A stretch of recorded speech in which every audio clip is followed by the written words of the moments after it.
Hello पढ़ाई करने वाले मित्रों। Learning platform visual art and GK tutorial पर आपका स्वागत है।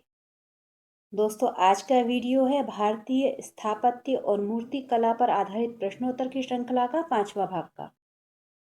अगर आपने अभी तक इस चैनल को सब्सक्राइब नहीं किया है, कहना चाहूँगी अगर आपको पसंद आता है सब्सक्राइब जरूर कर लें और लाइक का बटन जरूर दबाएं प्रश्नोत्तर पसंद आते हैं तो, और साथ ही अपने स्टडी ग्रुप में इसको शेयर भी कर सकते हैं।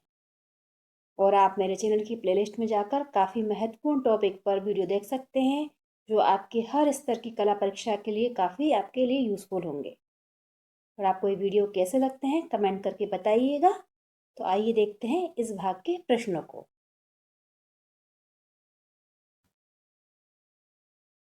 प्रश्न नंबर है इस सीरीज का 81 कौशाम्बी में स्थित अशोक के प्रयाग स्तंभ लेख को किस मुगल शासक ने इलाहाबाद के किले में स्थापित किया?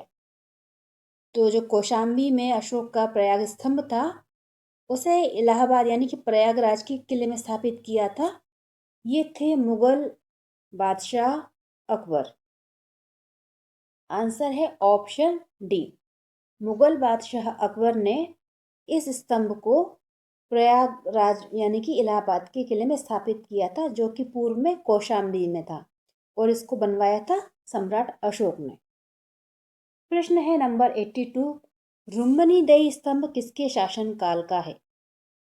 रुम्मनीदेई में जो स्तंभ बना है उसके निर्माणकर्ता थे सम्राट अशोक।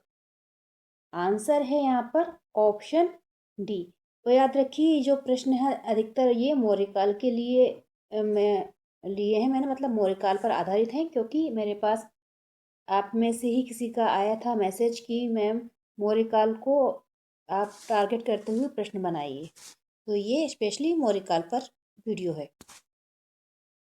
प्रश्न है 83 अशोक स्तंभ किसने बनवाया था? काफ़ी इजी है क्वेश्चन, लेकिन फिर भी लिया है मैंने इसको। अशोक स्तंभ को सम्राट अशोक ने बनवाया था।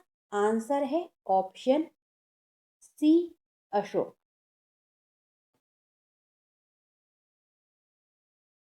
अगला प्रश्न है 84 नंबर का 84 अशोक के स्तंभ किस देश के स्तंभों के समान हैं? जो सम्राट अशोक ने स्तंभ बनवाए वो किस देश के स्तंभों से मेल खाते हैं या उनके समान हैं? तो इसका आंसर है ऑप्शन ए पर्शिया। पर्शिया के जो स्तंभ हैं वो सम्राट अशोक के द्वारा बनवाए गए स्तंभों के समान हैं। आंसर है ऑप्शन ए पर्शिया। प्रश्न है 85 नंबर का अशोक के पुत्र का नाम क्या था? सम्राट अशोक के पुत्र जो कि बौद्ध धर्म के प्रचार के लिए सुदूर दूर देशों में भी गए, का नाम था महेंद्र।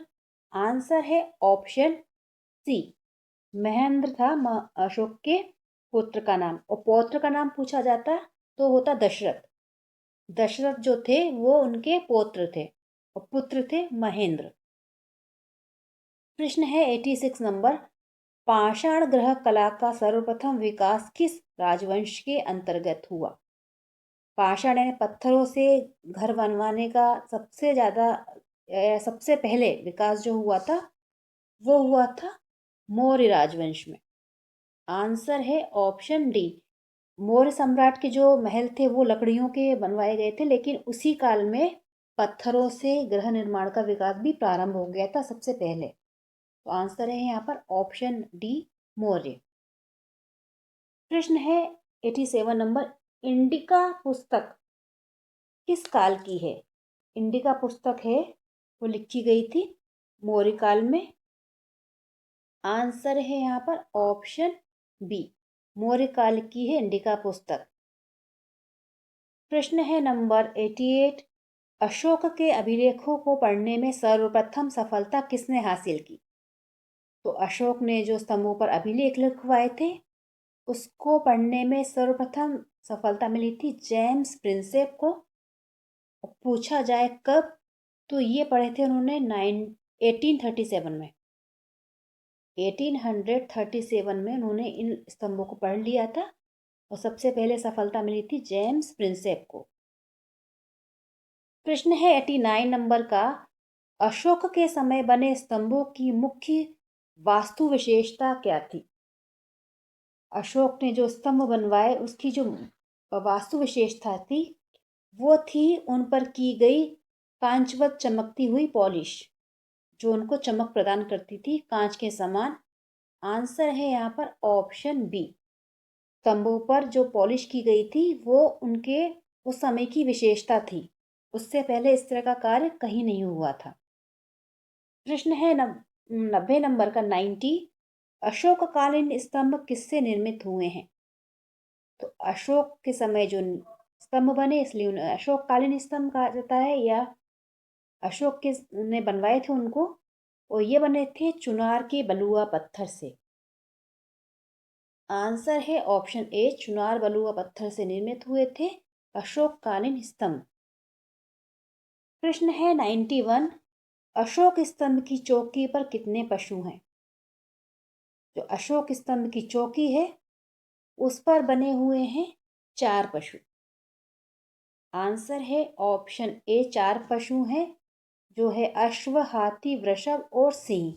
ये 4 पशुओं का अंकन है अशोक स्तंभ की चौकी पर। प्रश्न है 92 नंबर का, परिभंजिका क्या है? परिभंजिका किसे कहा जाता है? तो परिभंजिका जो है वो है अशोक के स्तंभ, यानी कि परिभंजिका स्तंभ का नाम होता है। आंसर है यहाँ पर ऑप्शन ए, स्तंभ होती है परिभंजिका।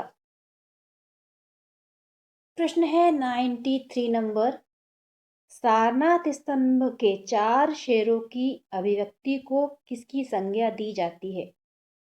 सारनाथ स्तंभ के जो पर जो शेर बने हुए हैं वो अलग अलग तरफ मतलब मुंह करके बनाए गए हैं, तो वो किसकी संज्ञा है? तो उनको दी गई है नेशनल एम्बलम की संज्ञा। आंसर है यहाँ पर ऑप्शन बी। ये 4 जो शेर हैं वो नेशनल एम्बलम है।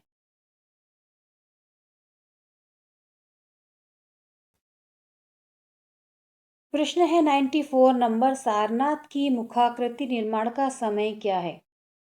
सारनाथ का जो सिंह की मुखाकृति बनी है तो उसका समय पूछा गया है।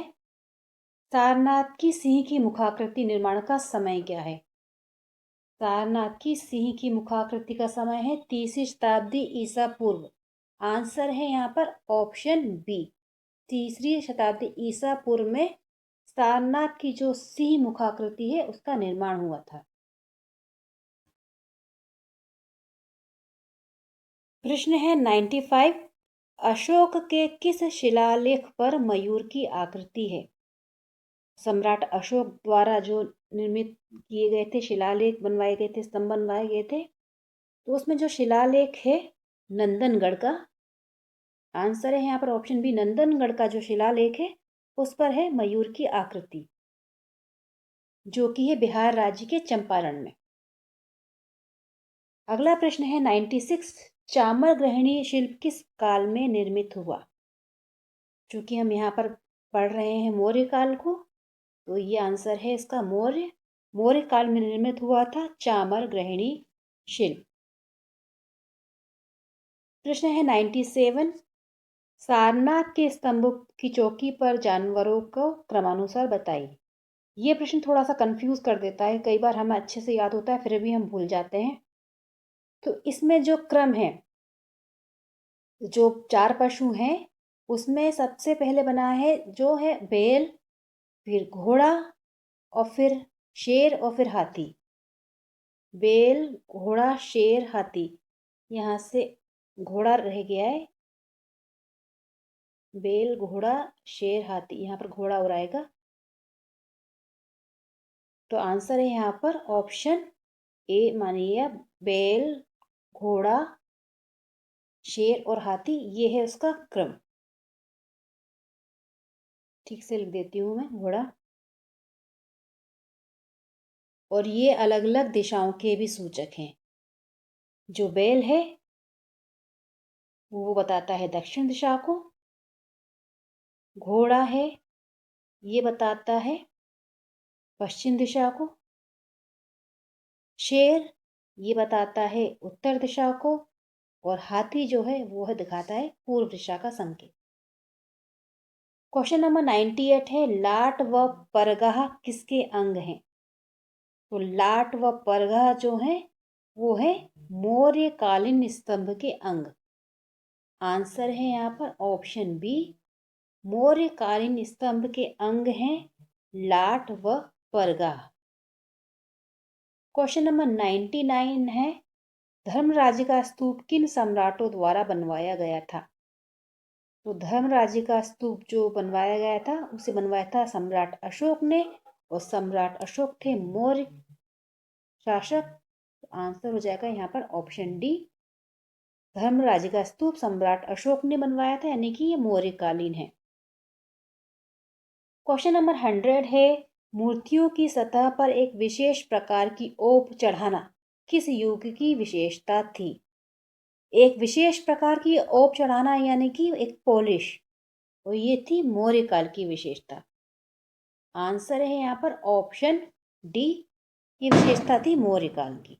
तो ये थे दोस्तों अन्य 20 महत्वपूर्ण प्रश्न भारतीय मूर्ति कला और स्थापत्य कला के, और ये विशेष रूप से वीडियो था मौर्य काल पर आधारित। आपको ये वीडियो कैसा लगा आप बताइएगा। काफ़ी कुछ इजी क्वेश्चन भी थे इसमें, और कुछ ऐसे हैं जो रिपीट रिपीट पूछे जाते हैं, इसलिए इन सबको मैंने इसमें शामिल किया। वीडियो पसंद आता है तो लाइक शेयर ज़रूर करें, कमेंट करके बताएं। अच्छे से पढ़ाई करें, सक्सेस आप ज़रूर होंगे। गुड लक, जय हिंद।